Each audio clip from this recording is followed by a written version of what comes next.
এক শিল্পপতি বাবার একমাত্র ছেলে তার জন্মদিন পালন উপলক্ষে বাবার কাছে 2.5 লক্ষ টাকা দাবি করলো। এর মধ্যে তার মা চলে আসলো এবং বলল, এই সম্পদ তো একদিন সবই তার হয়ে যাবে, তাকে দিয়ে দাও, তার মনে কষ্ট দিও না। বাবা তখন বললেন, আমি তোমার ছেলেকে যদি একটা উড়ান্ত প্লেনের পাইলটের সিটে বসিয়ে আমি সেখান থেকে নেমে পড়ি দায়িত্ব দিয়ে, তাহলে কেমন হবে তুমি বলো? মধ্যবিত্ত থেকে শিল্পপতি হয়ে ওঠা স্বামীকে বোঝেন বলেই মহিলা আর কোনো কথা বললেন না। বাবা তখন বললেন, ঠিক আছে, আমি তোমার ছেলেকে 2.5 লক্ষ টাকায় দেবো, সে যদি আমাকে উপার্জন করে 250 টাকা এনে দিতে পারে।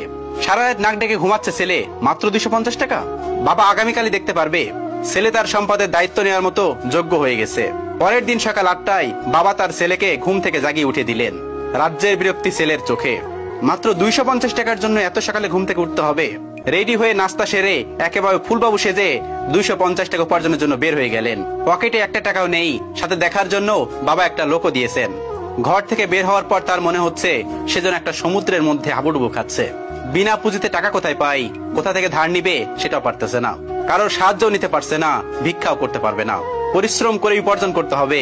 ভাবতে ভাবতেই দুপুর হয়ে গেল। সামনে একটা রিক্সার গ্যারেজ, ঢুকে পড়লো সেখানে, কিন্তু অপরিচিত মানুষকে তারা রিক্সা দেবে না।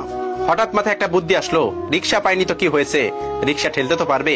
তখন উঁচু ব্রিজগুলোতে রিক্সাওয়ালার সাথে একজনকে রিক্সাগুলোতে ঠেলে উপরে উঠিয়ে দিতে হতো। বিনিময়ে যাত্রীরা 1 টাকা করে দিত।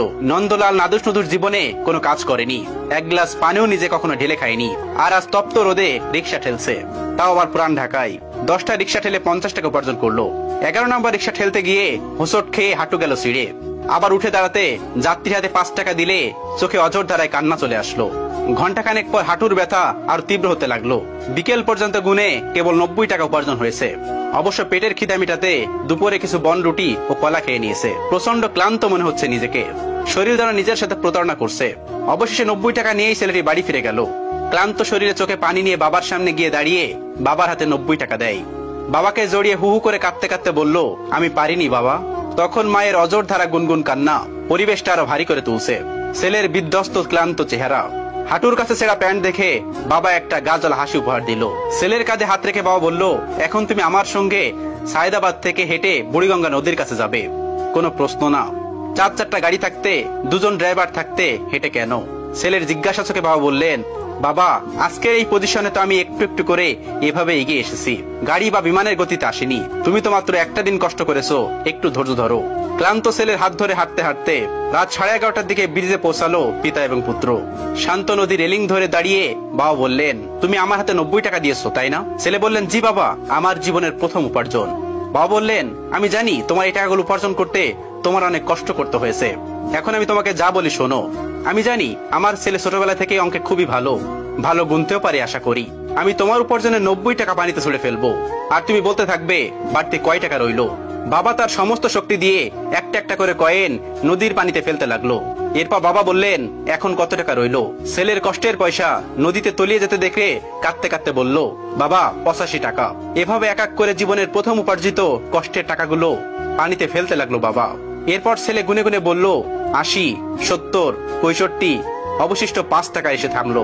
বাবা শেষের টাকাটা আর ফেললো না। পয়সা ফেলা বন্ধ করে বাবা ছেলেকে বলল, তোমার উপার্জনের 90 টাকা আজ আমি নষ্ট করতে তুমি কাঁদলে, আর আমার কত টাকা তুমি এভাবে নষ্ট করছো তার হিসাব আছে তোমার কাছে? কোথায়? আমি তো একদিনও কাঁদিনি। আজ তোমার অনুভূতিতে যেমন কষ্ট লেগেছে, আমারও ঠিক তেমন উপলব্ধি আছে কষ্ট উপলব্ধি করার জন্য। তোমার শেষের 5 টাকার কয়েনটা আমি রেখে দিলাম, আমার সন্তানের প্রথম উপার্জিত টাকা। এটা একজন পিতার জন্য গর্বের একটা প্রাপ্তি। এটা স্মৃতি হিসাবে আমার মৃত্যুর আগ পর্যন্ত আমি আমার কাছে রাখবো। তুমি কাল তোমার মায়ের কাছ থেকে 2.5 লক্ষ টাকা নিয়ে নিও। বাবার এ কথা শুনে ছেলে বাবাকে জড়িয়ে ধরে চিৎকার করে কাঁদতে কাঁদতে বলল, বাবা আমার টাকা লাগবে না, আমার শিক্ষা লাগবে। উপযুক্ত শিক্ষা আমি স্কুল কলেজে এতদিন কিছু শিখতে পারিনি, যেটা তুমি আজ আমাকে শেখালে। তুমি পৃথিবীর শ্রেষ্ঠ বাবা। একজন আদর্শ বাবার চাইতে বড় শিক্ষক এই পৃথিবীতে আর কেউ হতে পারে না। একজন আদর্শ পিতাই পৃথিবীর শ্রেষ্ঠ শিক্ষক। ভিডিওটি ভালো লাগলে শেয়ার করে অবশ্যই কাছের মানুষগুলোকে দেখার সুযোগ করে দিবেন। Thanks for watching.